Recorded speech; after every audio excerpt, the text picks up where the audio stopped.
السلام علیکم لسنرز، آئیے مظہر امام کی ایک دلچسپ تحریر سنتے ہیں جس کا عنوان ہے کاروبار دل۔ تو آئیے شروع کرتے ہیں۔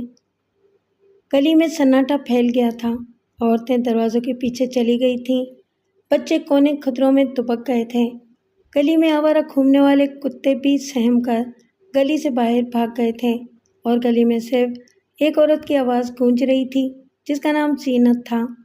اس گلی میں صرف دو مرد کھڑے تھے جو ایک دوسرے کے آمنے سامنے تھے، ان میں سے ایک اکرم اور دوسرا نواب پہلوان تھا۔ زینت چیخ چیخ کر نواب پہلوان کا حوصلہ بڑھا رہی تھی۔ مارو اس کو، جان سے مارتے، حرام زادے کے دانت توڑ دے، اور بھی نہ جانے کیا کیا۔ وہ جتنا چیخ رہی تھی نواب پہلوان اتنا ہی شعر ہوا جا رہا تھا، جبکہ سامنے کھڑے ہوئے اکرم کی نگاہوں میں سراسیمگی دکھائی دے رہی تھی۔ آخرکار نواب پہلوان آہستہ آہستہ لیکن بہت مضبوطی اور جمے جمے قدموں سے آگے بڑھا اور اس نے اکرم کو ایک کھسا رسید کر دیا۔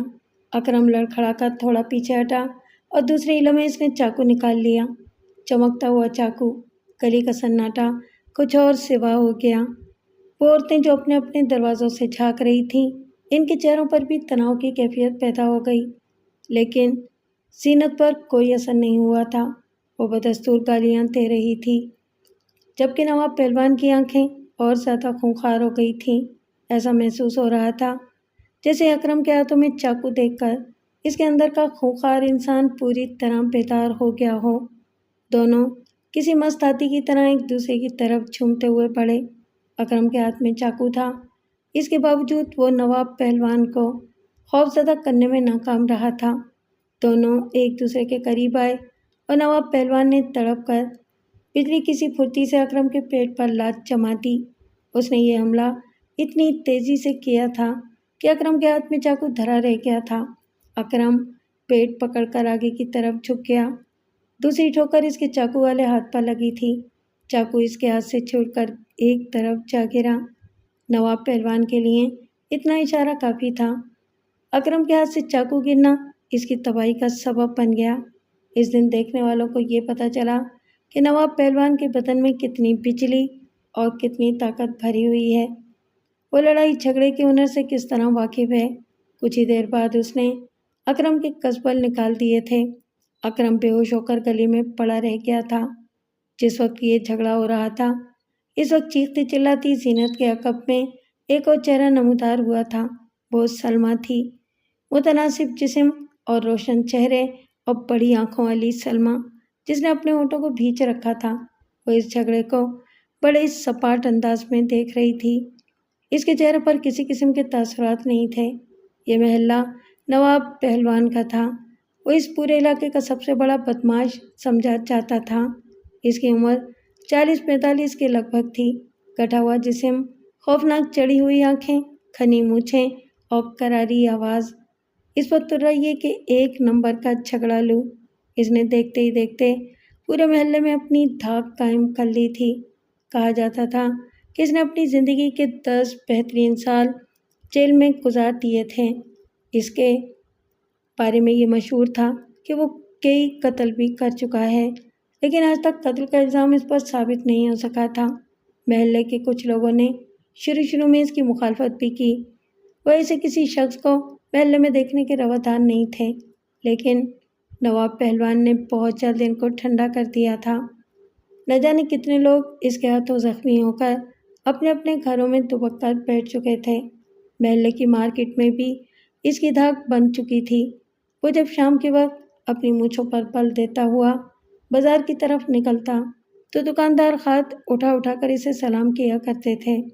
ایسے لوگوں کے آگے پیچھے گھومنے والے بھی بہت ہوا کرتے ہیں۔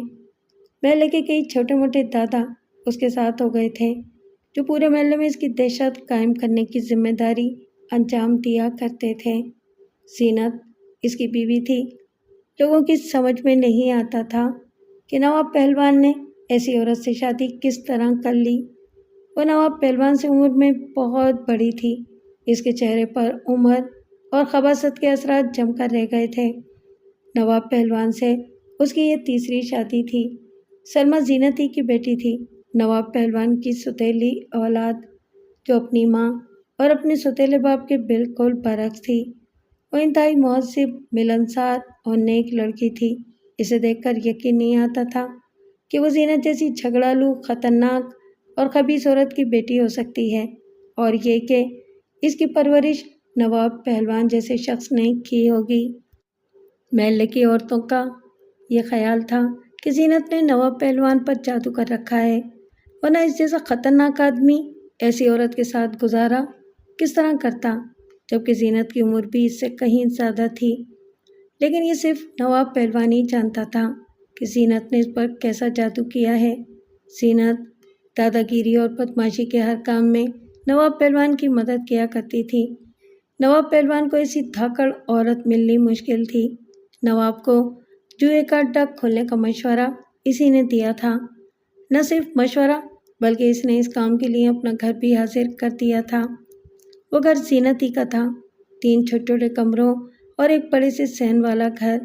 صحن کا دروازہ پچھلی گلی کی طرف کھلتا تھا، جبکہ سامنے گلی سے بھی ایک راستہ تھا۔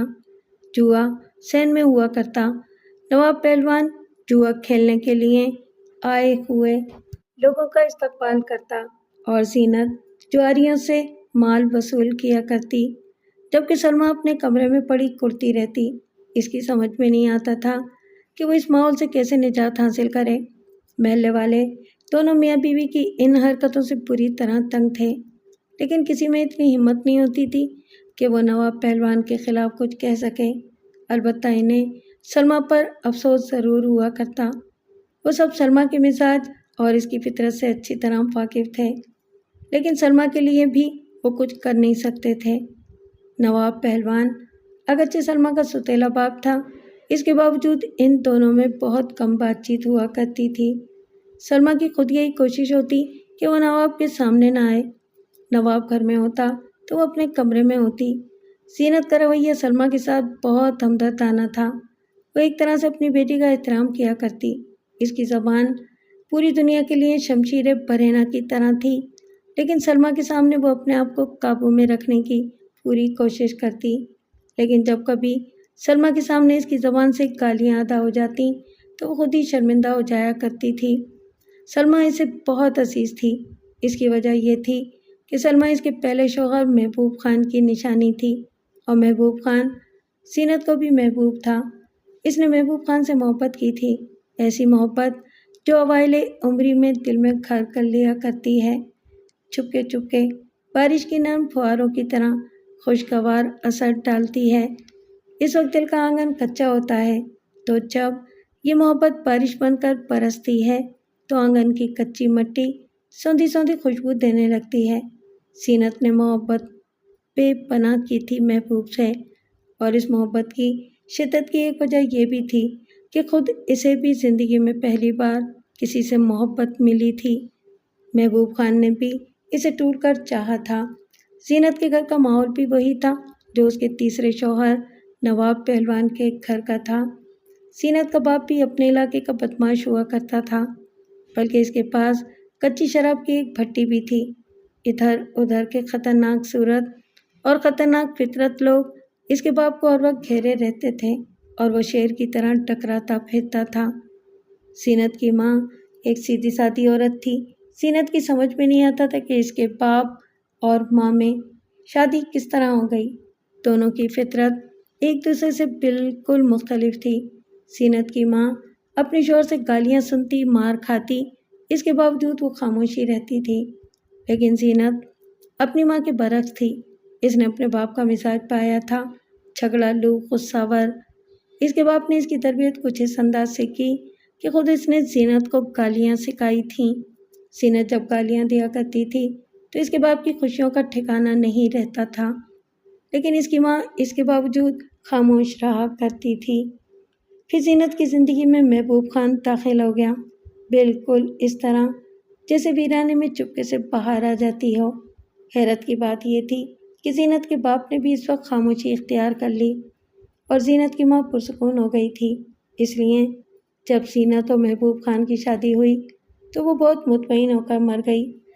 زینت اپنے شوہر کے ساتھ رہا کرتی تھی۔ کچھ دنوں کے بعد اس کا باپ بھی کسی جھگڑے میں ہلاک ہو گیا تھا۔ لیکن زینت کی زندگی میں اب محبوب خان آ چکا تھا، جس نے زینت کے دکھوں کو بڑے پیار سے بانٹ لیا۔ 2 سال کے بعد سلمیٰ پیدا ہوئی اور اس دن زینت نے یہ قسم کھا لی کہ وہ اپنی بیٹی کی زندگی پہ اپنی گزری ہوئی زندگی کا سایہ بھی نہیں پڑنے دے گی۔ اسے یہ احساس بھی نہیں ہونے دے گی کہ اس کی ماں کس فطرت کی عورت تھی اور اس نے گالیاں دینے میں کتنی مہارت حاصل کر لی تھی۔ وقت گزرتا گیا، زینت اپنے ماضی کو بھول چلی تھی کہ محبوب خان کا بھی انتقال ہو گیا۔ اس کی موت نے زینت کے کلیجے پر گھوسا رسید کر دیا تھا۔ اگر سلمیٰ اس کے ساتھ نہ ہوتی تو شاید وہ سمندر میں چھلانگ لگا دیتی۔ محبوب کی موت زینت کا سب کچھ چھین کر لے گئی تھی۔ بہرحال جیسا کہ ہوتا آیا ہے، وقت جہاں زخم دیتا ہے وہاں زخم کو بھرنے کی صلاحیت بھی رکھتا ہے۔ زینت نے آہستہ آہستہ دنیا کے کاموں میں حصہ لینا شروع کر دیا۔ اس کے سامنے سوال سلمیٰ کا تھا۔ اسے سلمیٰ کی بہتر پرورش کے لیے پیسوں کی ضرورت تھی، اور یہ پیسے کہاں سے آ سکتے تھے؟ اس وقت کانے سرفراز نے اس کی طرف محبت کا ہاتھ بڑھا دیا۔ وہ کانے سرفراز کو بہت پہلے سے جانتی تھی۔ وہ زینت کے باپ کے اڈے کا ایک بدماش تھا۔ اس کی نظر زینت پر بہت دنوں سے تھی، لیکن اس کے باپ کی وجہ سے وہ خاموش رہتا تھا۔ پھر زینت کی شادی ہو گئی اور کانا سرفراز خاموش ہو کر بیٹھ گیا۔ جس وقت محبوب خان کا انتقال ہوا، اس وقت وہ جیل میں تھا۔ جیل سے رہا ہونے کے بعد اسے زینت کے بیوہ ہونے کا علم ہوا اور اس نے وقت ضائع کیے بغیر زینت کی طرف اپنا ہاتھ بڑھا دیا۔ زینت کئی دنوں تک کشمکش میں مبتلا رہی۔ اس کی سمجھ میں نہیں آ رہا تھا کہ وہ کیا کرے، انکار کر دے یا اس اشارے کو غیبی مدد سمجھ لے۔ پھر اس نے یہی مناسب سمجھا کہ کانے سرفراز کی بات مانی لی جائے، کیونکہ زندگی ہر حال میں اپنا سفر جاری رکھتی ہے۔ وہ یہ نہیں دیکھتی کہ کون رہ گیا یا کون ساتھ چل رہا ہے۔ زینت نے جس وقت کانے سرفراز سے شادی کی، اس وقت سلمیٰ صرف 5 برس کی تھی، ایک نازک خوبصورت سی گڑیا جو اپنی ماں اور اپنے باپ کے بالکل برعکس تھی، بچپن ہی سے کم گو اور اداس رہنے والی لڑکی۔ زینت نے اس کی تعلیم کا بھی بندوبست کر دیا تھا، اگرچہ کانا سرفراز اس تعلیم کے خلاف تھا۔ سرفراز کے پاس آنے کے بعد زینت اپنے پرانے ماحول میں واپس آ گئی تھی۔ سرفراز نے اسے اپنے گھناؤنے ماحول کا ایک جز بنا دیا تھا۔ شادی کے بعد وہ سب کچھ ہونے لگا جو باپ کی زندگی میں ہوا کرتا تھا، جوا کھلوانا، شراب کا انتظام۔ زینت اپنے مزاج ہی میں دھاکڑ تھی، اسی لیے اس نے دیکھتے ہی دیکھتے سرفراز پر بھی غلبہ حاصل کر لیا تھا۔ سرفراز اس کے مشورے کے بغیر کوئی کام نہیں کرتا تھا۔ وہ دونوں تقریباً 12 برس تک ایک دوسرے کے ساتھ رہے تھے۔ اس دوران سرفراز نہ جانے کتنی بار جیل گیا تھا، کتنی بار اس کے گھر پر پولیس نے چھاپا مارا تھا۔ یہ سب کچھ ہوتا رہا تھا اور زینت روز بروز اکھڑ مزاج اور بد زبان ہوتی چلی گئی، بے تحاشا گالیاں دیتی اور اچھے اچھوں کو گریبان سے پکڑنے کی صلاحیت رکھتی تھی۔ لیکن سلمیٰ کے سامنے اس کی زبان بند ہو جاتی تھی۔ سلمیٰ اب جوان ہو چکی تھی۔ وہ جانتی تھی کہ اس کی ماں کیسی ہے، اس کا سوتیلا باپ کس مزاج کا ہے، لیکن ایسے ماحول سے فرار ہونا اس کے بس میں نہیں تھا۔ اس نے خود کو اپنی کتابوں اور اپنے کمرے تک محدود کر لیا تھا۔ شادی کے 13ویں سال کانا سرفراز ایک رات گھر سے نکلا تو پھر صبح اس کی لاش ہی پائی گئی۔ کسی نے اس کی آنتیں تک باہر نکال دی تھیں۔ زینت ایک بار پھر بیوہ ہو گئی تھی، لیکن سرفراز اسے جس راستے پر لے آیا تھا، اس سے واپسی مشکل تھی۔ زندگی گزارنے کے جتنے وسیلے سرفراز کے پاس تھے، وہ سب زینت کی تحویل میں آ گئے۔ زینت نے وہی سب کچھ شروع کر دیا جو سرفراز کیا کرتا تھا۔ سلمیٰ کے لیے کوئی فرق نہیں ہوا تھا، سوتیلے باپ کا ہونا یا نہ ہونا اس کے لیے برابر تھا۔ اس کو اپنی ماں کی حرکتوں سے بھی کوئی دلچسپی نہیں رہی تھی۔ ایک ہی گھر میں رہتے ہوئے بھی وہ پورے ماحول سے لا تعلق تھی۔ اسی دوران نواب پہلوان زینت کی زندگی میں داخل ہو گیا۔ وہ خود ایک بڑا بدماش تھا، لیکن بغیر اڈے کے گھومتا پھرتا تھا۔ وہ ایک کسے ہوئے جسم کا تندخو انسان تھا۔ زینت کی تجربے کار نگاہوں نے یہ اندازہ لگا لیا کہ وہ اگر نواب پہلوان کو قابو میں کرنے میں کامیاب ہو گئی تو اس کی ساکھ پھر جم جائے گی، وہ ساکھ جو کان سرفراز کی موت کے بعد ختم ہوتی جا رہی تھی۔ زینت کی عمر اب اچھی خاصی ہو چکی تھی، اس کے بالوں میں کہیں کہیں سفیدی بھی چھلکنے لگی تھی، لیکن اس کے جسم کا اور اس کی آواز کا کرارا پن ابھی تک برقرار تھا۔ وہ جب اچھے کپڑے پہن کر باہر نکلتی تو بہت سی نگاہیں اس پر مرکوز ہو کر رہ جاتی تھیں۔ دوسری طرف نواب پہلوان کو بھی اپنے پاؤں جمانے کے لیے کسی سہارے کی ضرورت تھی۔ وہ جانتا تھا کہ زینت اس سے عمر میں بہت بڑی ہے، لیکن وہ اس کا بہترین ساتھی ثابت ہو سکتی تھی۔ زینت کے پاس ایک ٹھکانہ بھی تھا اور وہ بدمعاشی کے ہتھ کنڈوں سے بھی واقف تھی۔ دونوں ایک دوسرے کی ضرورت تھے، یا تو محبت ایک دوسرے کو قریب لانے کا وسیلہ بنتی ہے اور یا پھر ضرورت قریب لے آتی ہے۔ تو ان دونوں کی ضرورتیں انہیں ایک دوسرے کے قریب لے آئیں اور زینت نے نواب پہلوان سے تیسری شادی کر لی۔ اسے اس بات کی پرواہ نہیں تھی کہ محلے والے کیا کہتے ہیں یا لوگ اس کا مذاق اڑاتے ہیں۔ اسے صرف اپنی بیٹی سلمیٰ کی فکر تھی۔ وہ سلمیٰ کا رویہ دیکھنا چاہتی تھی، اس لیے شادی سے پہلے اس نے گھما پھرا کر سلمیٰ سے اس موضوع پر بات بھی کر لی تھی۔ دیکھ بیٹی، جو بات میں کہنے والی ہوں اس کو سن کر تو مجھے بہت برا سمجھے گی، لیکن میں اس مکار اور خود غرض دنیا کو بہت اچھی طرح دیکھ چکی ہوں۔ یہاں کوئی کسی کا ساتھ نہیں دیتا، سب اپنے اپنے فائدے کی بات کرتے ہیں۔ یہ تو میں بھی جانتی ہوں اماں، لیکن بات کیا ہے؟ بات یہ ہے کہ ہمارے اس گھر کو کسی مضبوط سہارے کی ضرورت ہے۔ یہ میں اپنے لیے نہیں بلکہ تیرے لیے کہہ رہی ہوں۔ تو جوان ہے اور بہت خوبصورت بھی ہے، پھر تیرے باپ کے دھندے بہت خراب تھے، اس لیے الٹے سیدھے آدمیوں کا آنا جانا لگا رہتا ہے۔ تو میں یہ چاہتی ہوں کہ کوئی تیری طرف بری نگاہ سے نہ دیکھ سکے۔ کوئی ایسا مضبوط سہارا چاہیے جو دیکھنے والوں کی آنکھیں نکال سکے۔ میں نے اس محلے میں اپنی دہشت تو بٹھا رکھی ہے، لیکن میں ایک عورت ہوں، چاہے کتنی ہی منہ زور اور بد مزاج سہی، لیکن آخر بات کیا ہے اماں؟ صاف صاف بتا دو نا، کیوں اتنا گھما پھرا کر باتیں کر رہی ہو؟ پھر زینت نے نواب پہلوان سے اپنی شادی کا تذکرہ کر دیا۔ سلمیٰ اس بات کو سننے کے بعد بہت دیر تک خاموش رہی تھی، پھر اس نے دھیرے سے کہا، اماں جب تم نے ایک بات کا فیصلہ کر ہی لیا ہے تو پھر مجھ سے پوچھنے کی کیا ضرورت ہے؟ زینت کے لیے اتنا ہی بہت تھا۔ سلمیٰ نے گویا اجازت دے دی تھی، اور اگر اجازت نہ بھی دیتی تو بھی زینت نے فیصلہ تو کر ہی لیا تھا۔ اس گفتگو کے ٹھیک 1 ماہ بعد دونوں کی شادی ہو گئی اور نواب پہلوان اپنا بوریہ بستر لے کر زینت کے گھر چلا آیا۔ سلمیٰ کے لیے کوئی فرق نہیں پڑا، ایک بدمعاش گیا تھا اور دوسرا آ گیا تھا۔ اس کی زندگی اسی انداز سے چلتی رہی، جبکہ زینت نے ایک بار پھر اپنا رنگ دکھانا شروع کر دیا۔ اسے نواب پہلوان جیسے شخص کا سہارا مل گیا تھا۔ نواب پہلوان بہت زبردست آدمی تھا۔ لڑائی بھڑائی میں ایسی مہارت زینت نے بہت کم دیکھی تھی۔ وہ جب اپنی چھاتی تان کر چلتا تو محلے والوں کو سانپ سونگھ جایا کرتا تھا۔ اس کے ڈکرانے کی آواز دور تک سنی جا سکتی تھی، لیکن زینت کے آگے اس کی ایک نہیں چلتی تھی۔ زینت نے اسے باندھ کر رکھ دیا تھا۔ زینت ایک تجربہ کار عورت تھی، وہ اچھی طرح جانتی تھی کہ اس قسم کے مردوں کو کس طرح قابو میں رکھا جاتا ہے۔ اس نے نواب پہلوان کے لیے اپنے تن من کے دروازے پوری طرح پاک کر دیے تھے۔ اس نے نواب پہلوان کو اپنا عادی بنا لیا تھا، اس کی اتنی خدمت کی کہ وہ اسی کا ہو کر رہ گیا۔ نواب پہلوان کو اور کیا چاہیے تھا؟ رہنے کے لیے ایک گھر، بدمعاشی کے لیے ایک اڈا اور خدمت کرنے کے لیے زینت جیسی عورت۔ اس نے اپنی ساری توجہ زینت پر مرکوز کر دی تھی۔ لڑائی بھڑائی کے وقت زینت باقاعدہ چیخ چیخ کر اس کا حوصلہ بڑھایا کرتی تھی۔ نواب کو اس کی یہ ادا بھی بہت پسند تھی۔ اس وقت زینت کو اپنا ہوش نہیں رہتا تھا۔ وہ اتنے زور زور سے نواب کے مخالف کو گالیاں دینے لگتی کہ اس کی آواز دور دور تک سنی جا سکتی تھی۔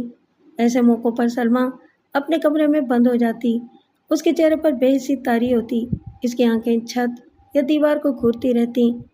اس کی سمجھ میں نہیں آتا تھا کہ جس قسم کی زندگی وہ گزار رہی ہے کیا اسے زندگی کہا جا سکتا ہے، یا زندگی اس کے ساتھ پڑھنے والی سہیلیوں کی تھی۔ وہ ایک دو بار اپنی سہیلیوں کے گھر جا چکی تھی۔ اسے اس بات پر حیرت ہوتی تھی کہ کیا کسی کے گھر کا ماحول اتنا پرسکون بھی ہو سکتا ہے۔ دفتروں میں کام کرنے والے سیدھے سادے پڑھے لکھے لوگ، گھروں میں خوشیاں، اطمینان۔ سلمیٰ کے لیے یہ سب خواب جیسی باتیں تھیں، ایسے خواب جن کی تعبیر وہ اپنی ماں کے ساتھ رہ کر حاصل نہیں کر سکتی تھی۔ حالات نے اسے خاموش کر دیا تھا۔ وہ خود کو اپنے گھر کے ماحول سے بہت مختلف پاتی تھی۔ وہ اپنی ماں اور اپنے ستیلے باپ سے بات بھی کرتی تو کس موضوع پر؟ ان دونوں کے پاس سوائے گالی گفتار کے اور تھا ہی کیا؟ اس کے باوجود وہ یہ دیکھا کرتی تھی کہ وہ دونوں ہی اس کا بہت خیال رکھتے ہیں۔ نواب پہلوان اگرچہ اس کا ستیلا باپ تھا، بدمعاش تھا، اس کے باوجود اس نے سلمیٰ کو کبھی میلی نگاہوں سے نہیں دیکھا تھا۔ سلمیٰ بھی ان دونوں کا احترام کرتی۔ اسے نواب پہلوان پر اس لیے حیرت ہوتی تھی کہ وہ بدمعاش ہونے کے باوجود سلمیٰ کا خیال رکھتا تھا۔ شاید اس کی ایک وجہ یہ بھی ہو سکتی تھی کہ خود سلمیٰ بہت محتاط قسم کی لڑکی تھی۔ یا زینت نواب پہلوان کو نگاہوں کے سامنے رکھا کرتی تھی۔ سلمیٰ کی زندگی اب تک کسی مرد، کسی محبت، کسی دھڑکن اور کسی قسم کے جذباتی لگاؤ سے بہت دور رہی تھی۔ اس کی زندگی میں ابھی تک کوئی نہیں آیا تھا۔ محلے میں دو چار نوجوان تھے بھی تو ان میں اتنی ہمت نہیں ہوتی تھی کہ وہ سلمیٰ کو نظر بھر کر دیکھ بھی سکیں۔ وہ جانتے تھے کہ اگر انہوں نے ایسی حرکت کی تو زینت ان کی زندگی عذاب کر کے رکھ دے گی۔ لیکن ہر انسان کی زندگی میں ایک بار خوشبو کا ایک جھونکا ضرور آیا کرتا ہے۔ سلمیٰ کے ساتھ بھی یہی ہوا۔ حالات اسے ایک دن نسیم کے پاس لے آئے۔ وہ ایک ہوٹل تھا جس میں کھانے کے ساتھ ساتھ بہت اچھی آئس کریم بھی ملا کرتی تھی۔ سلمیٰ کالج سے واپس آتے ہوئے کبھی کبھی اپنی سہیلیوں کے ساتھ اس ہوٹل میں آ جایا کرتی۔ یہاں فیملی کے لیے کیبن بنائے گئے تھے۔ وہ ہوٹل چونکہ کالج سے قریب تھا، اس لیے عام طور پر اس کے کیبن لڑکیوں سے بھرے ہوئے ہوتے اور کاؤنٹر پر بیٹھنے والا نوجوان لڑکیوں کو دیکھ دیکھ کر خوش ہوا کرتا۔ سلمیٰ نے یہ بات محسوس کر لی تھی کہ وہ جب بھی کسی سہیلی کے ساتھ ہوٹل میں آتی ہے تو کاؤنٹر والا نوجوان اسے دیکھ کر کھل اٹھتا ہے، اس کی آنکھوں میں چمک آ جاتی ہے۔ اس کی کوشش یہی ہوتی ہے کہ وہ سلمیٰ کے لیے اچھی سے اچھی سروس مہیا کرتے۔ اگر اس کے بس میں ہوتا تو شاید وہ نوجوان خود ہی اس کی خدمت میں مصروف ہو جاتا۔ سلمیٰ نے اس کی توجہ محسوس تو کر لی تھی لیکن کبھی سنجیدگی سے دھیان نہیں دیا تھا۔ اس دن اتفاق تھا کہ وہ اکیلی ہی آئس کریم کھانے ہوٹل چلی گئی تھی۔ اس کی سہیلی اس کے ساتھ نہیں تھی اور کاؤنٹر پر وہی نوجوان بیٹھا ہوا تھا۔ سلمیٰ کو تنہا دیکھ کر اس کی آنکھوں کی چمک میں اور اضافہ ہو گیا۔ اس کے چہرے پر خوشی کے رنگ کھل اٹھے تھے اور پہلی بار وہ ہمت کر کے سلمیٰ کے کیبن میں اس کا آرڈر لینے خود ہی پہنچ گیا۔ آپ کے لیے وہی آئس کریم لا دوں؟ اس نے بڑی شائستگی سے پوچھا۔ کیا آپ کو یاد ہے کہ میں کون سی آئس کریم کھاتی ہوں؟ سلمیٰ نے سوال کیا۔ مجھے صرف یہی بات تو یاد ہے، وہ دھیرے سے بولا اور سلمیٰ پر ایک گہری نگاہ ڈالتا ہوا کاؤنٹر کی طرف چلا گیا۔ یہ ابتدا تھی جو بہت عام انداز میں ہوئی تھی اور ایسا ہی ہوا کرتا ہے۔ محبت کی ابتدا کسی ایک جملے، کسی ایک واقعے، کسی ایک نگاہ سے ہوا کرتی ہے اور پھر یہ سفر شروع ہو جاتا ہے۔ ایک دوسرے کے ساتھ ہمیشہ رہنے کی قسمیں کھائی جاتی ہیں وغیرہ وغیرہ۔ تو وہ دونوں بھی ایک دوسرے کے ساتھ چاہت کرنے لگے اور اس دوران سلمیٰ کو نسیم کو سلمیٰ کے بارے میں سب کچھ معلوم ہو گیا۔ وہ ہوٹل نسیم ہی کا تھا۔ اس کے 4 اور بھائی تھے اور سب کے سب لڑائی جھگڑے میں ماہر۔ ایک طرح سے وہ بھی نواب پہلوان ہی کے مزاج کے تھے، بلکہ ان کی حالت تو اس سے بھی زیادہ تھی کیونکہ وہ 5 تھے۔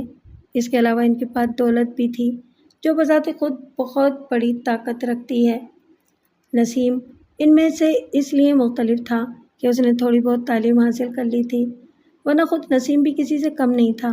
پھر جب سلمیٰ نے اپنے ماحول کے بارے میں بتایا تو نسیم کے ہونٹوں پر مسکراہٹ جاگ اٹھی۔ چلو اچھا ہے، دونوں ہی ایک جیسے ہیں۔ میں نے نواب پہلوان کا نام سن رکھا ہے اور دوسری طرف نواب پہلوان بھی ہم لوگوں کو جانتا ہے، لیکن میری سمجھ میں نہیں آتا کہ گندگی کے اس ماحول میں تم جیسا کمل کیسے پیدا ہو گیا۔ میں نے ابھی تک اپنے آپ کو بچا کر رکھا ہے نسیم، سلمیٰ نے کہا، لیکن ہو سکتا ہے کہ زیادہ دنوں تک میں ایسا نہ کر سکوں۔ میرے ہر طرف دھندلے آئینے ہیں، ان آئینوں میں ہو سکتا ہے کہ میرا چہرہ بھی دھندلا ہو جائے۔ سلمیٰ، تم یقین رکھو، میں اس سے پہلے تمہیں اس ماحول سے نکال لاؤں گا۔ مجھے امید ہے کہ تمہاری ماں ہماری مخالفت نہیں کرے گی۔ ہو سکتا ہے کہ تمہارا سوتیلا باپ بھی راضی ہو جائے۔ اب میں تمہارے گھر آنا جانا شروع کر دوں گا تاکہ ان دونوں کا اعتماد حاصل کیا جا سکے۔ یہ کیسے ہو سکتا ہے؟ سلمیٰ گھبرا گئی تھی۔ تم کس طرح میرے گھر آ سکتے ہو؟ یہ سب تم مجھ پر چھوڑ دو، میں کوئی نہ کوئی راستہ نکال لوں گا۔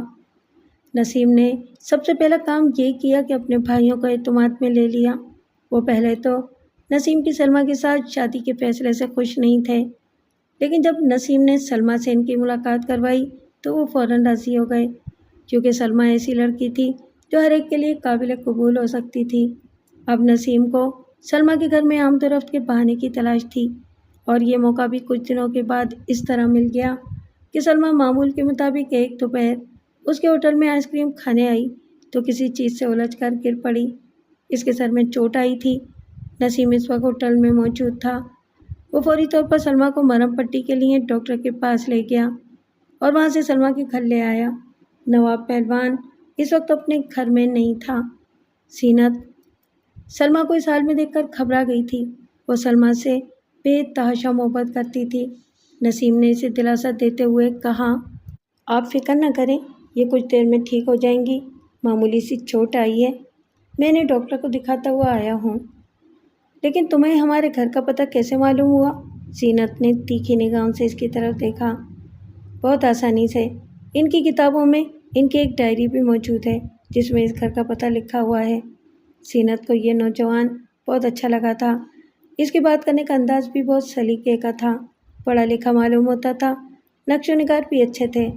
اسے اپنی بیٹی کے لیے کسی ایسے ہی نوجوان کی ضرورت تھی کہ سلمیٰ کو اس کے حوالے کرنے کے بعد وہ سکون کی زندگی گزار سکے۔ اسی لیے اس نے نسیم کو دوبارہ آنے کے لیے کہا۔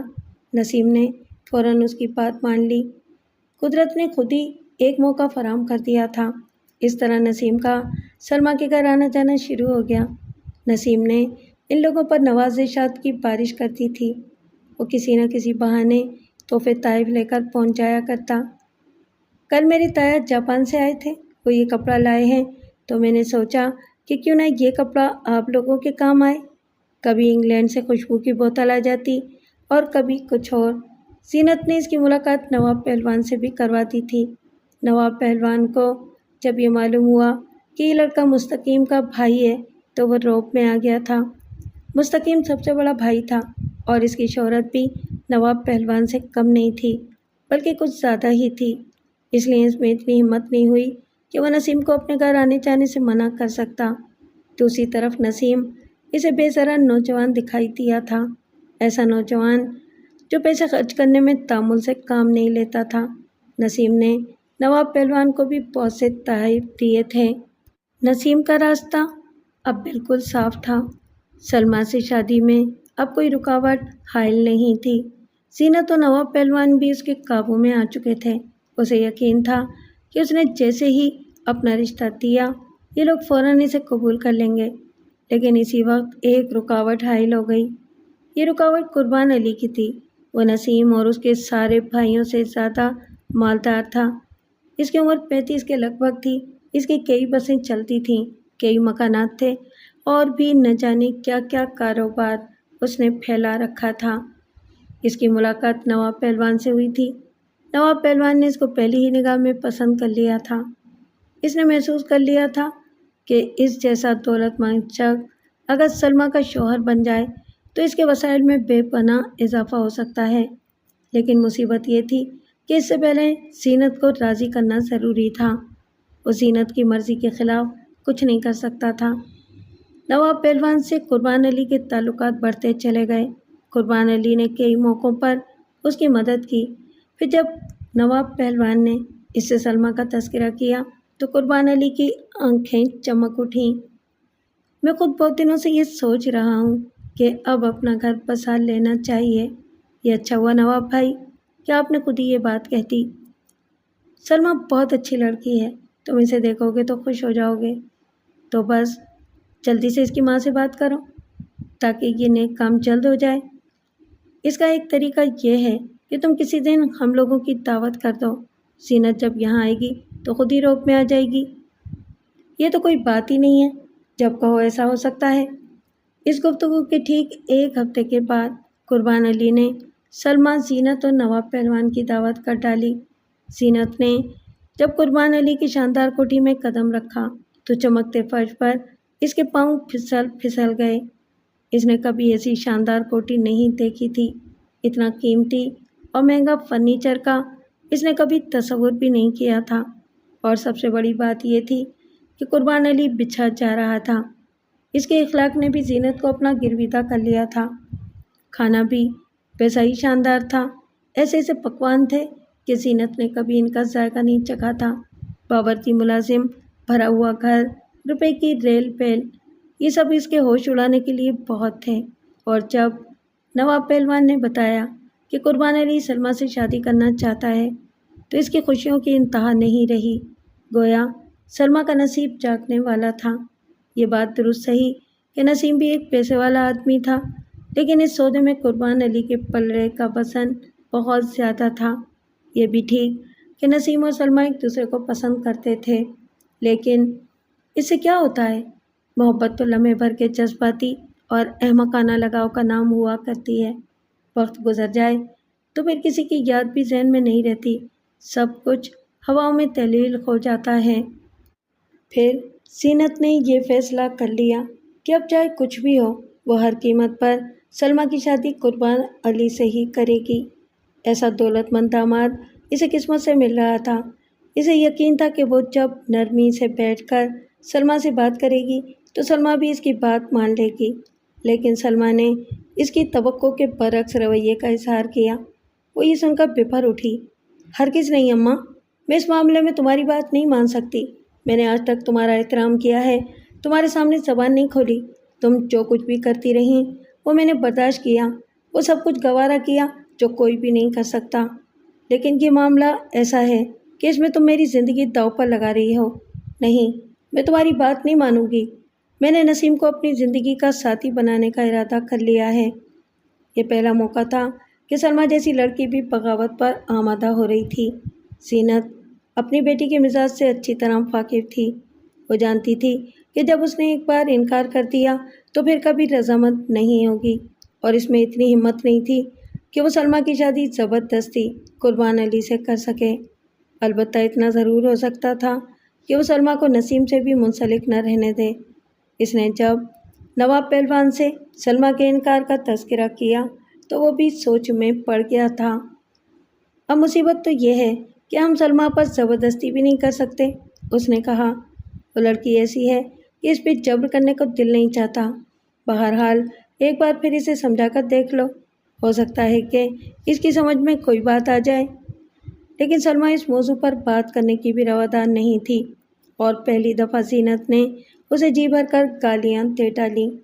وہ گالیاں جو اس نے اب تک دوسروں کے لیے وقف کر رکھی تھیں، وہ ساری گالیاں سلمیٰ پر صرف ہو گئیں۔ یہ پہلا موقع تھا کہ اس نے سلمیٰ پر سختی کی تھی، لیکن سلمیٰ بھی اپنے ارادے پر قائم رہی۔ وہ روتی رہی، لیکن اس نے اپنی ماں کی بات نہیں مانی۔ تنگ آ کر زینت نواب پہلوان کو بلا کر لے آئی۔ میں تو کہتی ہوں کہ تم ہی اس کمینی کو سمجھاؤ، اس نے نواب پہلوان سے کہا۔ آخر تم اس کے باپ ہو، چاہے سوتیلے صحیح، تم نے بھی تو اس کی پرورش کی ہے۔ اگر یہ تمہاری بات ماننے سے بھی انکار کرتے تو مار مار کر اس کی ہڈیاں توڑ ڈالو۔ نواب پہلوان ایک مصلحت اندیش آدمی تھا۔ وہ جانتا تھا کہ سلمیٰ پر اس قسم کی سختی کا کوئی اثر نہیں ہوگا، اس لیے اس نے وقتی طور پر زینت ہی کو خاموش کروا دیا اور سلمیٰ کو آرام کرنے کے لیے اس کے کمرے میں بھیج دیا۔ اس شام نسیم کو دروازے ہی سے لوٹا دیا گیا تھا۔ زینت نے صاف طور پر اسے گھر آنے سے یا سلمیٰ سے ملنے سے منع کر دیا تھا۔ بس جی، بہت ہو چکا، وہ بہت رکھائی سے بولی۔ تم ایک نیک اور شریف نوجوان ہو، لیکن بات یہ ہے کہ سلمیٰ ایک جوان لڑکی ہے۔ ہم لوگ لاکھ برے سہی، لیکن محلے والوں کی باتوں پر کان دھرنا ہی پڑتا ہے۔ لوگ طرح طرح کی باتیں بنا رہے ہیں، اس لیے بہتر یہی ہے کہ اب یہاں نہ آیا کرو۔ نسیم سمجھ گیا تھا کہ معاملہ کچھ اور ہے۔ اس کے دیے ہوئے تحفے تحائف بیکار گئے تھے۔ وہ بھی اپنے جذبے میں اتنا سچا تھا کہ اس نے ہار نہیں مانی۔ محبت اسی طرح ارادوں کو مستحکم کر دیا کرتی ہے۔ اس نے اس وقت زینت سے کچھ نہیں کہا اور خاموشی سے لوٹ گیا۔ سلمیٰ پر کچھ پابندیاں عائد کر دی گئیں۔ اسے باہر جانے کی ممانعت کر دی گئی تھی۔ اسے یہ معلوم ہو چکا تھا کہ نسیم کو دروازے سے لوٹا دیا گیا ہے۔ وہ نسیم سے ملنے کے لیے بے قرار تھی، لیکن زینت ہر وقت سائے کی طرح اس کے ساتھ لگی رہتی۔ زینت کو سلمیٰ پر سختی کرتے ہوئے کبھی کبھی افسوس بھی ہوتا تھا، لیکن وہ اس افسوس کی خاطر قربان علی جیسے شخص سے محرومی برداشت نہیں کر سکتی تھی۔ دوسری طرف سلمیٰ کو اس بات کی امید تھی کہ نسیم کوئی نہ کوئی راستہ نکال ہی لے گا۔ وہ اپنے عشق کی شدت سے نسیم کے عشق کی شدت کا اندازہ لگا سکتی تھی۔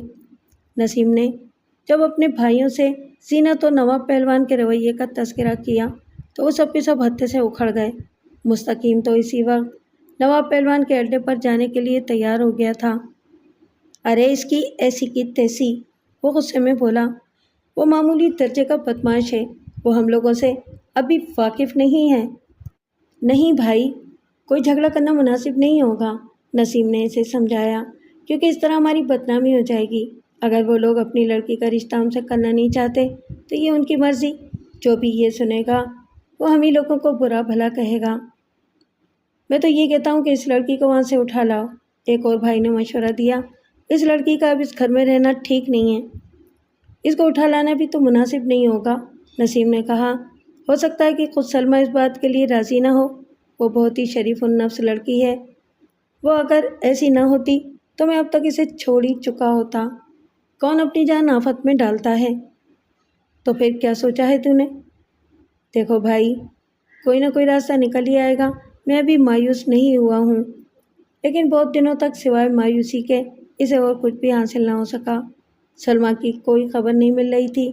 اس نے کالج جانا بھی ترک کر دیا تھا اور وہ خود نواب پہلوان کی طرف جا نہیں سکتا تھا۔ پھر ایک دوپہر جب وہ ہوٹل کے کاؤنٹر پر تھا، دو لڑکیاں آئس کریم کھانے ہوٹل میں داخل ہوئیں۔ نسیم ان دونوں کو دیکھ کر خوش ہو گیا، وہ انہیں پہچانتا تھا۔ وہ دونوں سلمیٰ کی سہیلیاں تھیں۔ سلمیٰ ان کے ساتھ ہی آئس کریم کھانے آیا کرتی تھی۔ وہ کسی بیرے کو بھیجنے کے بجائے خود ہی ان کے پاس پہنچ گیا۔ دیکھیں، میں آپ دونوں سے ایک مدد چاہتا ہوں، اس نے کہا۔ ویسے تو آپ دونوں مجھے ہوٹل والے کی حیثیت سے جانتی ہیں، لیکن بات یہ ہے کہ میں آپ کی سہیلی سلمیٰ کا دوست ہوں۔ ہم دونوں ایک دوسرے کو پسند کرتے ہیں۔ ہم نے شادی کا ارادہ کر لیا تھا، لیکن اس کے گھر والے ایسا نہیں چاہتے اور بہت دنوں سے سلمیٰ نے بھی آنا بند کر دیا ہے۔ میرا خیال ہے کہ اس بیچاری پر پابندی لگا دی گئی ہے۔ ہاں، وہ بہت دنوں سے کالج بھی نہیں آ رہی ہے، ایک سہیلی نے کہا۔ ہم تو یہ سمجھے تھے کہ اس کی طبیعت خراب ہوگی۔ ہم آج کل میں اس کے گھر جانے کا پروگرام بھی بنا رہے تھے، لیکن اس کے گھر کے ماحول کی وجہ سے اس طرف جانے کی ہمت نہیں ہوتی۔ خدا کے لیے ایک بار ہمت کر کے چلی جائیں، نسیم نے کہا۔ نہ جانے وہ بیچاری کس حال میں ہوگی۔ ٹھیک ہے، ہم چلے جائیں گے، پہلے بھی ایک دو بار اس کی طرف جا چکے ہیں۔ لڑکی اتنی اچھی اور اس کے گھر کا ماحول، حیرت ہوتی ہے کہ وہ اس ماحول میں اب تک کیسے زندہ ہے۔ اسی لیے تمہیں اس بیچاری کو اس ماحول سے نکال لینا چاہتا ہوں اور اس کے لیے آپ کی مدد کی ضرورت ہوگی۔ دونوں لڑکیاں دوسرے ہی دن سلمیٰ کے گھر ہو آئی تھیں۔ تیسرے دن انہوں نے نسیم کو سلمیٰ کے حالات سے آگاہ کر دیا۔ وہ بیچاری بہت پریشان تھی۔ اس پر کسی قسم کی سختی تو نہیں ہو رہی تھی، لیکن اس کے کہیں آنے جانے پر پابندی عائد کر دی گئی تھی اور اس پر قربان علی سے شادی کرنے کے لیے دباؤ ڈالا جا رہا تھا۔ اس نے اپنی سہیلیوں کے ذریعے نسیم کو یہ پیغام بھجوایا تھا کہ وہ کسی طرح اس ماحول سے اس کی نجات کا بندوبست کرتے۔ دوسری طرف زینت کے لیے سلمیٰ کی ضد ناقابل برداشت ہوتی جا رہی تھی۔ اسے یہ خوف تھا کہ کہیں قربان علی مایوس ہو کر اپنا ارادہ نہ تبدیل کر دے۔ نواب پہلوان ماں بیٹی کو ان کے حال پر چھوڑ کر اپنے دھندے میں مصروف ہو گیا تھا۔ اسی دوران ایک ایسا واقعہ ہوا جس نے ان کی زندگی میں ہلچل پیدا کر دی۔ قدرت کے کھیل کچھ اسی قسم کے ہوا کرتے ہیں۔ کفے شوبدہ گھر میں ایک تاش کا پتہ ہوا کرتا ہے جسے وہ طرح طرح کے کھیل دکھاتا رہتا ہے۔ اس بار یہ کھیل دکھایا گیا کہ نواب پہلوان اور زینت کے درمیان کسی بات پر جھگڑا ہوا۔ نوبت یہاں تک پہنچ گئی کہ نواب پہلوان نے غصے میں آ کر زینت کو طلاق دے دی۔ زینت طلاق کے الفاظ سن کر سکتے میں رہ گئی تھی۔ خود نواب پہلوان بھی گمسم ہو کر رہ گیا تھا۔ تو نے مجھے طلاق دے دی ہے کمینے؟ زینت پھوٹ پھوٹ کر رو رہی تھی۔ میں اب تیرے لیے غیر ہو گئی ہوں، تیرا مجھ سے کوئی رشتہ نہیں رہا۔ نواب پہلوان کے پیروں تلے سے زمین نکل گئی تھی۔ وہ زینت سے علیحدگی کا سوچ بھی نہیں سکتا تھا۔ اسے زینت سے زیادہ محبت تو نہیں تھی، لیکن اس کے بہت سے مفادات زینت سے وابستہ تھے۔ زینت اس کے لیے سونے کی چڑیا تھی۔ وہ گھر زینت کا تھا۔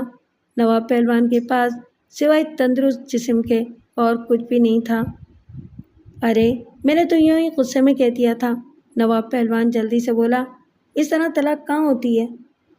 تم تو پاگل ہو گئے ہو، زینت روتے ہوئے بولی۔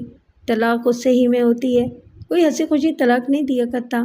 اب تو اس گھر سے چلا جا، ہم دونوں ایک ساتھ نہیں رہ سکتے۔ لیکن میں تو تیرے بغیر مر جاؤں گا زینت، نواب پہلوان نے کہا۔ میں زندہ نہیں رہ سکتا، تیرے علاوہ میرا اور ہے کون؟ پھر تو نے ایسی حرکت کیوں کی؟ اب اس کی سزا بھگتنے کو تیار ہو جا۔ سلمیٰ اس وقت اپنے کمرے میں تھی۔ اس نے دونوں کے درمیان ہونے والے جھگڑے کی آوازیں سن لی تھیں۔ پھر اس نے یہ بھی سنا کہ نواب پہلوان نے اس کی ماں کو طلاق دے دی ہے اور اب وہ دونوں پشیمان ہو رہے ہیں، لیکن اسے ان کے معاملات سے کوئی دلچسپی نہیں تھی۔ اس کی ماں کے ساتھ جو بھی گزرے اس کا اس سے کوئی واسطہ ہی نہیں تھا، لیکن وہ یہ دیکھنا چاہتی تھی کہ ان دونوں کی شرمساری کیا رنگ لاتی ہے۔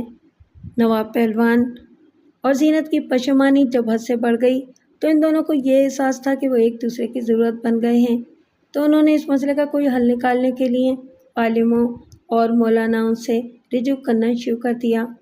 یہ پہلا موقع تھا کہ نواب پہلوان ایسے لوگوں کے پاس جا رہا تھا، لیکن ہر جگہ سے اسے ایک ہی جواب دیا گیا، تم دونوں بغیر خلالہ کے کبھی ایک دوسرے کے نہیں ہو سکتے۔ یہ ایک راستہ تو تھا، لیکن ایسا راستہ جس پر چلنے کے لیے کوئی تیار نہیں تھا، یعنی کوئی بھی زینت سے شادی کرنے کے لیے تیار نہیں ہو رہا تھا۔ نواب پہلوان نے اپنے کارندوں سے بات کی، اپنے دوستوں کو ٹٹولا، لیکن کوئی بھی اس کے لیے تیار نہیں ہوا۔ ان دونوں کی بے چینی اور بے قراری میں اضافہ ہوتا جا رہا تھا۔ وہ جلد سے جلد ایک دوسرے کے ہو جانا چاہتے تھے، لیکن کوئی ذریعہ نہیں مل رہا تھا۔ سلمیٰ کی دونوں سہیلیوں نے یہ خبر بھی نسیم تک پہنچا دی تھی۔ ایک نئی امید نسیم کے دل میں پیدا ہو گئی۔ شاید اب حالات تبدیل ہو جائیں، شاید وہ مہربان ہو جائے، شاید زینت کا رویہ اب کچھ بدل جائے، لیکن ایسا نہیں ہوا۔ نواب پہلوان سے علیحدگی کے بعد بھی نسیم کے لیے زینت کا وہی رویہ تھا۔ وہ ابھی تک قربان علی کو اپنا داماد بنانے کے خواب دیکھ رہی تھی، بلکہ نواب پہلوان سے جدا ہونے کے بعد اس کے مزاج کی تلخی میں اور اضافہ ہو گیا تھا۔ اس نے اس بار بھی نسیم کو دروازے ہی سے واپس کر دیا تھا، بلکہ اور بھی درست انداز میں پیش آئی تھی۔ نسیم کو یہ بھی معلوم ہو گیا تھا کہ نواب پہلوان اور زینت دونوں خلالہ کے لیے پریشان ہو رہے ہیں، دونوں دوبارہ ایک دوسرے کے ہونا چاہتے ہیں، لیکن کوئی بھی زینت سے شادی کے لیے تیار نہیں ہو رہا تھا، چاہے وہ شادی ایک ہی رات کے لیے کیوں نہ ہو۔ اور اس وقت نسیم کو استاد بہرام کا خیال آ گیا۔ وہ ایک پرانے شاعر تھے، تنہا زندگی گزار رہے تھے۔ بہت عرصہ پہلے ان کی بیوی کا انتقال ہو چکا تھا، کوئی اولاد نہیں تھی۔ نیو کراچی کے ایک چھوٹے سے مکان میں رہتے تھے۔ دن بھر محلے کے لونڈے لپاڑے انہیں گھیرے رہتے اور وہ انہیں اپنی شاعری سنایا کرتے۔ نسیم انہیں اس طرح جانتا تھا کہ وہ پہلے نسیم کے ہوٹل میں اپنے دوستوں کی محفل جمایا کرتے تھے، لیکن بہت دنوں سے ان کا آنا جانا ختم ہو گیا تھا۔ نسیم پہلی فرصت میں استاد بہرام کے پاس پہنچ گیا۔ استاد بہرام اس وقت بھی اپنے شاگردوں کے حلقے میں بیٹھے ہوئے تھے۔ نسیم کو دیکھ کر ان کی باتیں کھل اٹھیں۔ آؤ آؤ نسیم میاں، وہ جو کہتے ہیں کہ استاد میں اس وقت آپ کی شاعری سننے نہیں آیا، نسیم نے کہا۔ میں آپ سے بہت ضروری کام سے آیا ہوں، لیکن بالکل تنہائی میں عرض کروں گا۔ ہاں ہاں بتاؤ کیا کام ہے؟ استاد بہرام نے اپنے شاگردوں کو رخصت کرنے کے بعد پوچھا۔ استاد، معاملہ بہت عجیب ہے، بہرام نے کہا، لیکن اس میں آپ کا فائدہ ہے، نقصان بالکل نہیں ہے۔ آپ کو شادی کرنی پڑے گی۔ ہاں، کیا کہہ رہے ہو؟ میں اور شادی اس عمر میں؟ میرا کیا دماغ خراب ہوا ہے؟ یہ شادی ایسی ہوگی استاد کہ آپ کو ایک پیسہ بھی خرچ نہیں کرنا پڑے گا، بلکہ آپ کو 20,000 روپے بھی ملیں گے، اور شادی کے بعد آپ اس عورت کو طلاق دے دیں گے جس سے آپ کی شادی ہوگی، لیکن آپ وہ طلاق میری مرضی سے دیں گے، یعنی جب میں طلاق دینے کے لیے کہوں اس وقت آپ کو طلاق دینی ہوگی۔ کیا فالتو باتیں کر رہے ہو؟ یہ کیسی شادی ہوئی؟ نسیم نے اسے اب تک کے سارے حالات سے آگاہ کر دیا۔ استاد نے بہت دھیان اور دلچسپی کے ساتھ باتیں سنی تھیں۔ تو یہ کہو کہ یہ محبت کا مسئلہ ہے، لیکن ذرا یہ بھی تو سوچو کہ تم جس عورت سے میری شادی کروا رہے ہو اس کا سابقہ شوہر یعنی نواب پہلوان کتنا خطرناک انسان ہے۔ اگر میں نے شادی کے 1-2 دن بعد اس کو طلاق نہ دی تو وہ تو مجھے مار کر پھینک دے گا۔ تم ایسی کوئی فکر مت کرو استاد، نسیم نے اسے دلاسا دیا۔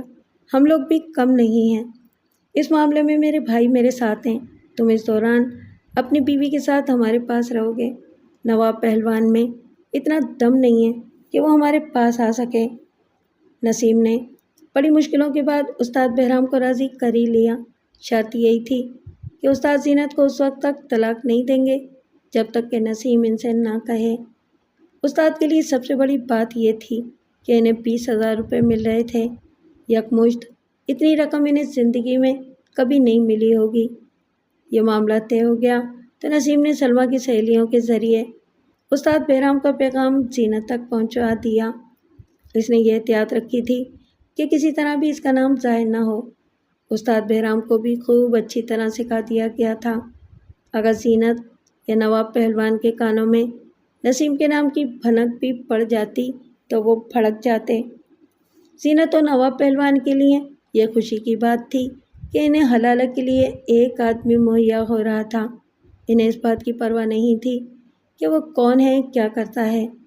نواب پہلوان نے اپنے ذرائع سے استاد کے بارے میں معلومات بھی حاصل کی تھیں، اور اسے یہی پتہ چلا تھا کہ استاد بہرام ایک بے ضرر قسم کا شاعر ہے۔ نواب پہلوان نے اس کے بعد استاد بہرام سے باقاعدہ انٹرویو بھی لے لیا تھا۔ میری سمجھ میں نہیں آتا کہ آپ اس رشتے کے لیے کیوں تیار ہو گئے، جبکہ میرا یا زینت کا آپ سے کوئی تعلق بھی نہیں ہے، بلکہ ہم تو آپ کو جانتے بھی نہیں ہیں۔ میاں، سچی بات یہ ہے کہ پچھلے دنوں میں تمہارے محلے کے ایک مشاعرے میں شریک ہوا تھا، استاد بہرام نے کہا۔ وہاں اپنے ایک پرانی شاگرد سے ملاقات ہو گئی۔ کیا نام ہے اس شاگرد کا؟ نام تو اس کا یاد نہیں رہا۔ ایک عرصہ پہلے وہ اصلاح کے لیے میرے پاس آیا کرتا تھا، پھر اس مشاعرے میں اس سے ملاقات ہو گئی۔ میں تو اسے پہچان بھی نہیں سکا تھا، لیکن اس نے بڑی عزت دی۔ میاں، یہ شاعروں کی دنیا ایسے ہی لوگوں کے دم سے آباد ہیں، ورنہ آج کل تو بڑوں کا احترام ختم ہوتا جا رہا ہے۔ کس کو پڑی ہے کہ وہ عزت سے کسی کو سلام کرے؟ ہاں ہاں، آگے بتاؤ، آگے کیا ہوا؟ میں نے اس سے پوچھا کہ وہ آج کل کیا کر رہا ہے۔ اس نے بتایا کہ وہ بے روزگار ہے اور بہت پریشان ہے، اور یہی گفتگو کرتے کرتے وہ یہ بول پڑا کہ اگر اسے کچھ روپے مل جائیں تو وہ اپنی مفلسی دور کرنے کے لیے زینت سے حلالہ کرنے کو تیار ہے۔ اس پر میرے کان کھڑے ہوئے اور میں نے دریافت کیا کہ زینت کون ہے۔ پھر اس نے تمہاری کہانی سناتے ہوئے بتایا کہ تم دونوں اس چکر میں بہت پریشان ہو۔ بس میاں، میں نے اسی وقت تمہاری مدد کا فیصلہ کر لیا۔ اب اگر تم مجھے شک و شبے کی نگاہوں سے دیکھتے ہو تو اس معاملے کو یہیں رہنے دو۔ نواب پہلوان فوراً ہی موم ہو گیا۔ وہ اتنے اچھے موقع کو ہاتھ سے گنوانا نہیں چاہتا تھا۔ زینت کی عدت ختم ہو چکی تھی اور اب شادی ہونے میں کوئی قباحت نہیں تھی۔ اس ہفتے نواب پہلوان اپنے 2 شاگردوں کے ساتھ آیا اور بڑی سادگی اور خاموشی کے ساتھ زینت اور استاد بہرام کی شادی ہو گئی۔ سلمیٰ کے لیے یہ ایک اور تماشا تھا۔ وہ اس قسم کی باتوں کی عادی ہو چکی تھی۔ اس کا یہ خیال تھا کہ اس کی ماں نے اپنی عادت کے مطابق ایک اور شادی کر لی ہے اور اب اسے اپنے چھوٹے باپ کے ساتھ رہنا ہوگا۔ شادی کے پہلے دن استاد بہرام زینت اور سلمیٰ کو اپنے گھر لے گیا۔ زینت کا یہ اصرار تھا کہ استاد بہرام شادی کے بعد ایک رات اس کے گھر ہی پر گزارے، کیونکہ اسے دوسری صبح زینت کو طلاق دے کر رخصتی ہو جانا تھا۔ لیکن استاد بہرام نے اپنے گھر لے جانے کی ضد کی اور اس طرح وہ سلمیٰ اور زینت کو اس مکان میں لے آیا جس کا بندوبست نسیم نے کیا تھا۔ اب صورتحال تبدیل ہو گئی تھی۔ پانسہ نسیم کے حق میں تھا۔ نسیم زینت کو بلیک میل کرنے کی پوزیشن میں آ چکا تھا، اس لیے وہ دوسری صبح اس مکان میں پہنچ گیا جس کا بندوبست کیا گیا تھا۔ زینت اسے اس مکان میں دیکھ کر بہت حیران ہوئی تھی۔ کیا لینے آئے ہو یہاں؟ زینت نے پوچھا۔ ظاہر ہے کہ سلمیٰ کا رشتہ مانگنے آیا ہوں، نسیم نے مسکراتے ہوئے کہا۔ جب ایک دفعہ انکار کر دیا تو تم بار بار پریشان کرنے کیوں آ جاتے ہو؟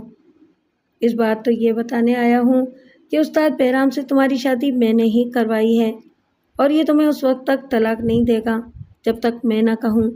اب اگر تم نواب پہلوان سے دوبارہ شادی کرنا چاہتی ہو تو تمہیں سلمیٰ سے میری شادی کرنی ہوگی، ورنہ زندگی بھر استاد کے چنگل میں پھنسی رہنا۔ زینت اور نواب پہلوان اپنے سر کو پیٹ کر رہ گئے۔ نسیم نے بہت کامیاب سازش کی تھی۔ اس نے ایسا جال پھیلایا تھا جس کا انہیں وہم و گمان بھی نہیں ہو سکتا تھا۔ نواب پہلوان بہت دل ملایا، اس نے ہنگامہ برپا کر دیا، لیکن استاد بہرام زینت کو طلاق دینے کے لیے راضی نہیں ہوا۔ اسے نسیم اور اس کے بھائیوں کی پشت پناہی حاصل تھی۔ وہ جانتا تھا کہ نواب پہلوان اس کا کچھ نہیں بگاڑ سکتا۔ آخرکار وہی ہوا جو نسیم نے چاہا۔ زینت نے مجبور ہو کر سلمیٰ کی شادی نسیم سے کر دی۔ اس شادی کے دوسرے دن استاد بہرام نے زینت کو طلاق دے دی تھی۔ اس شادی کے کچھ دنوں بعد زینت نے اپنے داماد سے کہا، تم یہ مت سمجھنا کہ میں نے سلمیٰ سے تمہاری شادی اس لیے کی ہے کہ میں نواب پہلوان سے بہت محبت کرتی ہوں یا اس کے بغیر زندہ نہیں رہ سکتی۔